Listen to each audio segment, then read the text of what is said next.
Well, hi everyone, I'm Don, and today I wanted to do something a little bit different. I wanted to show you around a fascinating place, actually a sad place called Manzanar. And what it was back during the World War II, Franklin Delano Roosevelt signed an executive order to round up roughly about 127,000 Japanese people living along the West Coast, primarily in California, but also up into Oregon and Washington, and to send them off to one of 10 internment camps where they really lived very terribly.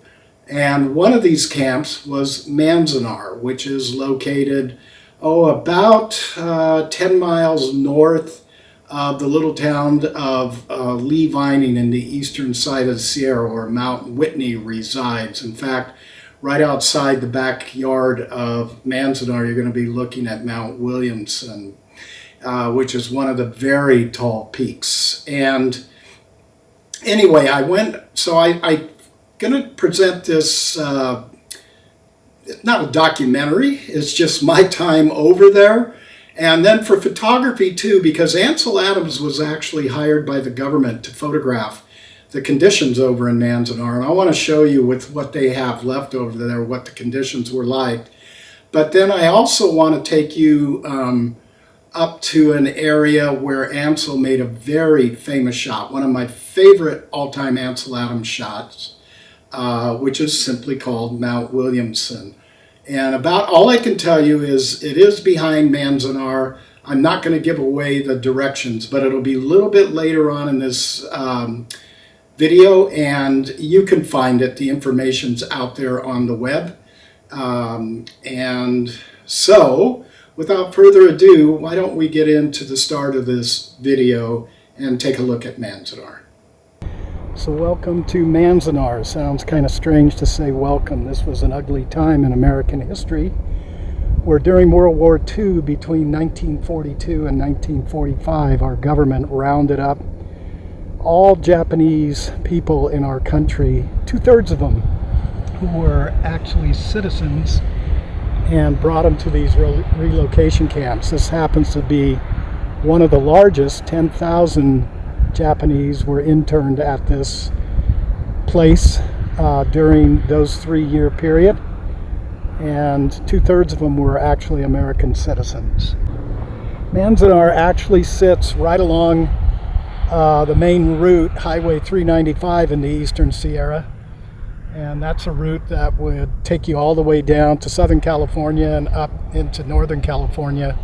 And it's known for paralleling the eastern side of the Sierra Mountains, which I just find fascinating. I can't get enough of this place, and fortunate to live within a doable drive, about 4.5 hours, and I'm over here. And I thought while I was over here making some videos, it would be important to stop. I'd be kind of remiss if I didn't stop here at Manzanar and at least show you what life was like during those 3 years for these people. It was pretty glum, pretty depressing, but it was their life. So we're going to take a look at it today.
So we're now going to go into one of the barracks, and a little placard here. I'm going to see if I can show you guys. It says crowded quarters.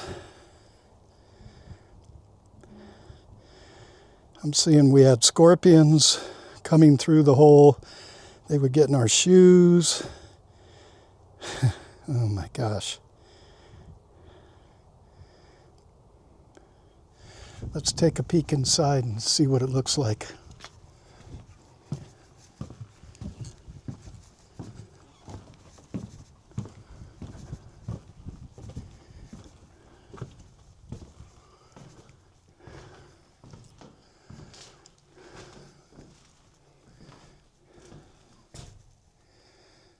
Whirlwinds of dust welcomed Japanese Americans to Manzanar in early 1942.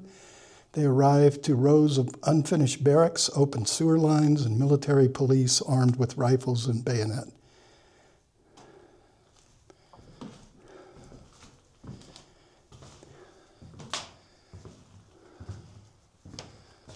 Welcome to America.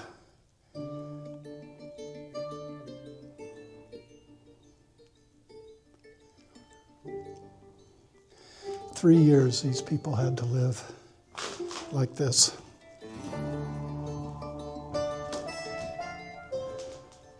And I can tell you, it's a very pleasant day for mid-January right now, but winter's going to come charging back in February. That's just the way California goes. And it will get really cold out here.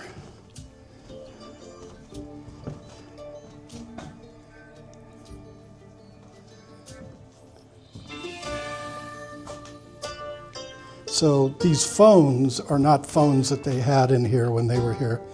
These are phones that you can listen to that'll tell you about the exhibit. There's your clothes drying line. You're just in shock because you have never lived like that before. But when you're there, you just adapt yourself to the conditions that you're in, and they're not pleasant conditions, but there isn't anything else you can do. Natsu Watanabe.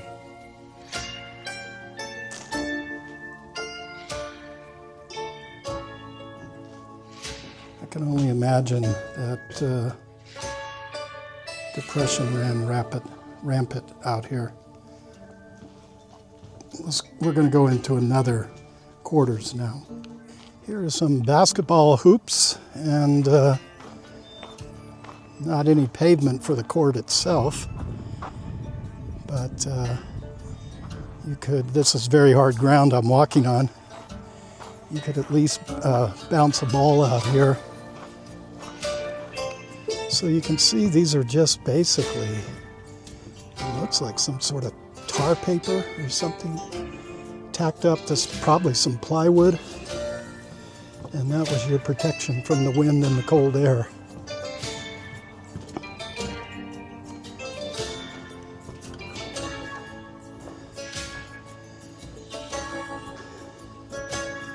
So the sign is saying by, well, housing improvements full speed ahead. By mid-August, linoleum flooring had been laid in the barracks, half the barracks, sealing out some of the dust, cold, scorpions, and insects.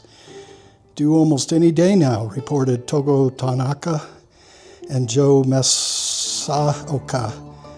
Our shipments of plasterboard and Celotex lining, aggregating 2,500,000 square feet. Crews worked in shifts throughout the fall of 1942 to install sheetrock, partition ceilings, and walls. We're all inexperienced with carpentry, wrote Paul H. Kasuda, so you can see what beautiful work we do. Looks pretty beautiful to me. And there's some of the newer sheetrock that was put up.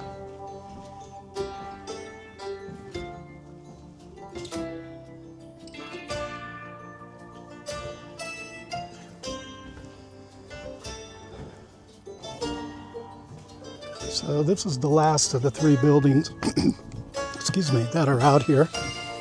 And we'll take a peek at what's in here. Looks like it could be a little preschool or school. Yeah, it is.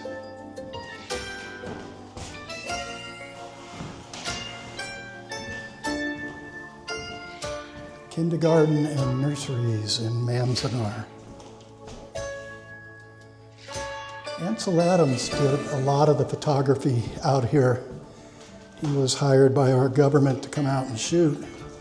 And that's why I thought I would have included the area of Mount Williamson, because Ansel did love landscape, and it is a beautiful area. So this looks like it's a schoolhouse for older kids. And here's your Pledge Allegiance up on the board. I'm sure they felt very American, having been rounded up and sent out here for 3 years of their lives. Manzanar Elementary School. 5th grade, 4th grade, 6th grade, 3rd grade, 2nd, and 1st. So being the big baseball nut that I am, this caught my eye just north of the barracks that we were in the living quarters. I hate to call them barracks, but I guess that's what they were. And this looks like it's actually been redone. I'm going to just walk up and take a look at the layout of this. I'm assuming it's a softball field, but I don't know where those bases are located. That looks like a regular hardball diamond. And indeed,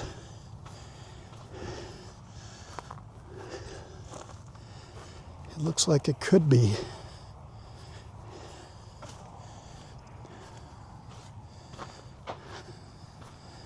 This is kind of poignant. 2 tennis balls and a baseball. And no, this is indeed a regulation size baseball diamond.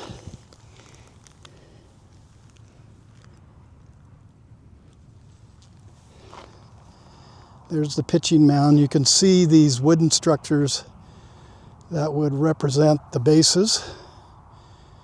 So the mounds should be 60 feet 6 inches, and those bases should be 90 feet apart. And I guess if you park one over left, center, or right, it's out in the sagebrush. And you wouldn't want to be out there in the spring, summer, or fall with the rattlesnakes and the scorpions. Not the place to be. So, Manzanar did have a baseball field. One other area as I was walking around out here that caught my attention, here's the Manzanar Fire Department. You put 10,000 people out in a desert with sagebrush everywhere, and you're going to need a fire truck. There's actually 2, and there's a bay over to my right. There's another one back in there, and then this main one, and then another bay over here, which I'm assuming would be truck number 3. 10,000 people and 3 trucks. They must have had more. Just taking a guess. So there you go. There is the original Manzanar Fire Department. And this was actually the biggest fire they said they had out here. It was a warehouse fire, thankfully. Hopefully nobody was injured. So we're on the road to, if you want to call it that, it's very rocky. You have to go very slow. This is going to take us up to the place where Ansel shot his famous Mount Williamson image. I don't want to give away the exact location here. I don't feel right in doing it. If I can find it, you can find it. There's coordinates out on the internet. You just do some digging. I can tell you we are on the west side of Manzanar, and I'll just leave it at that. Come out with a pretty high clearance 4-wheel drive, As you can see, I've got to pick my way through the rocks and hopefully not rip an oil pan out here. And you just have to take it really slowly. So you'll know if you find the right place, because there will be a metal armor box that Ansel put in, and when we get to the spot, I'm going to show you it, and people leave notes, and it's pretty incredible. I remember the first time I found this thing, I was just ecstatic. So I'll join you when we get up to where the location is. So I've decided to go with my Sony 12 to 24 mil, and I'm right at about 22 millimeter. The thing is, at this time of the year, you're going to be shooting right into the sun. So you're probably asking, well, why are you doing this in the afternoon? Well, I do like the shadows on the rocks. If it was earlier in the morning, that sun would be back over my left shoulder and all these rocks would be glowing with highlights. This gives it some definition. So I'm actually vertical, and I'm stopped down to f16. I'm going to actually go to f22 to really get a burst. Unfortunately, I got some contrails up there that are merging, but it's okay. Every time you come out, you get a little something different. And in a perfect world, I would like some darker clouds up in there, or not those contrails merging, but you know, you show up when you show up, and like I said, this is my third time here, so it's not like I haven't gotten this shot and gotten it with different conditions. But it is just an iconic place to be if you are a Ansel Adams fan, which I am hugely an Ansel Adams fan. Where I grew up was about 45 minutes from Carmel, where Ansel lived. And finally got to go to his house about a year ago. I was working with out of Chicago as an instructor, and ended up really going over 2-3 times and having great conversations with his son, Michael. And it's just, I feel I've kind of come full circle. I tell the story that I bumped into Ansel one time in Yosemite up at Olmsted Point, but he was leading a group of probably 20 plus photographers, and we just nodded at each other and I moved on. I didn't want to have them think I was scoping them out, but I really was. And I think he knew that. So this is the spot, gang. Like I said, you can find it. It's you know, the coordinates are out there on the web. I just don't want to like put them out there again and draw attention to it. In that ammo box with those notes, by the way, somebody has put in a 4x5 black and white of the famous shot that Ansel did, so you can, you know, I'm assuming, and I don't know this for a fact, but I'm assuming he shot with either his 8x10 or his 4x5 or 5x7, whatever he was shooting as a secondary camera back then. I don't know. And, you know, he had all the swings and tilts and everything to really master this, but I am happy with the shots I've gotten out of here over the years, and it's just, you just feel the aura of his spirit when you're standing here. I know that might kind of sound out there to those of you that aren't big Ansel fans, but I grew up following this guy's work, and he was such a huge influence on how I see the world. And so maybe I turn this one into a black and white today. We will see. I'll figure that out when I get back to my home and my office and my computer, and I look at it in a couple different ways. So that's it. I think I'm going to go ahead and wrap everything up. And we have determined pretty much before I leave that it's not that rock that Ansel shot in his foreground, but instead this rock, which I've already showed you. And if you look at the rocks that come off to the left or the right, you will see what I'm talking about. So let me spin this around if I can. And what I'm going to do is drive back down into Manzanar now and finish recording what I want down there. I hope you guys are enjoying this part of it. Manzanar is just an amazing area, but an amazingly sad area too when you think about what went on out here during World War II. So I am going to walk up here to this main monument. And there's not really a lot out here.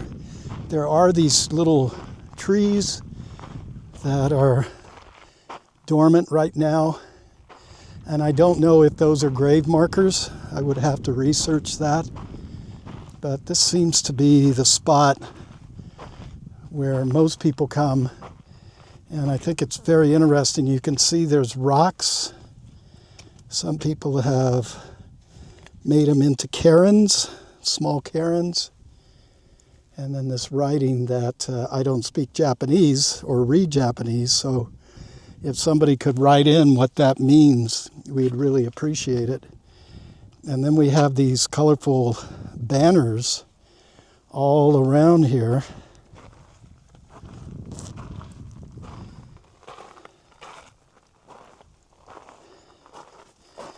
And it's just really, when you think about it, such a sad time. 2/3 of the 10,000 internees out here were American citizens. And we're losing our minds for what's going on today in today's world. And, you know, sometimes we need to study history and see that, you know, what's going on today isn't the first time something like this has happened.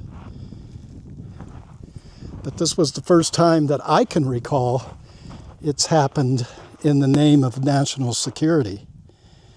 So instead of vetting these 10,000 people, they just scooped, if you were Japanese, you were just picked up and you were brought to one of these internment camps. And this was one of the biggest in the western states from what I've read. Again, housing 10,000 people. So I hope you enjoyed this journey through Manzanar and our little stop out at the area where Ansel captured his very famous Mount Williamson photo in the boulder field that resides behind Manzanar. And if you're ever up in the area, if you're ever along the 395 corridor, which parallels the Eastern Sierra, pencil it in as a stop. It's really something I think we all need to remember in this day and age, that hate and racism was alive and well even back 80 years ago, roughly 80 years ago. I hope you enjoyed this part of the film, and please leave your comments below. I like to read them and I will respond to them. And until next time, stay out, stay creative. It's great for the soul. We'll see you then.